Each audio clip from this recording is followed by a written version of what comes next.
रावलपिंडी की इंसदाद दहशतगर्दी अदालत से बड़ी खबर। अलीमा खान को कानूनी महाज पर बड़ा झटका, अदालत ने दरखास्त खारिज कर दी।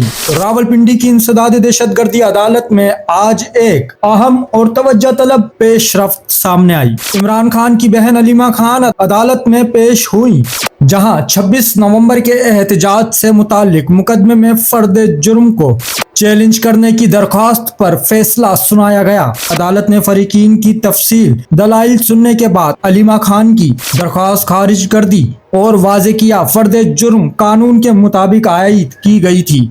समात जज अमजद अली शाह की सरबराही में हुई। इस मौके पर अलीमा खान अपने वकील फैसल मलिक के हमरा अदालत में मौजूद थी।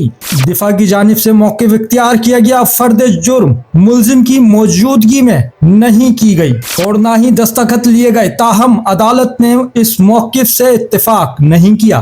कमेंट सेक्शन में अपनी कीमती राय जरूर शामिल करें। चैनल को सब्सक्राइब करें, फॉलो करें, वीडियो को लाइक और शेयर करें। शुक्रिया।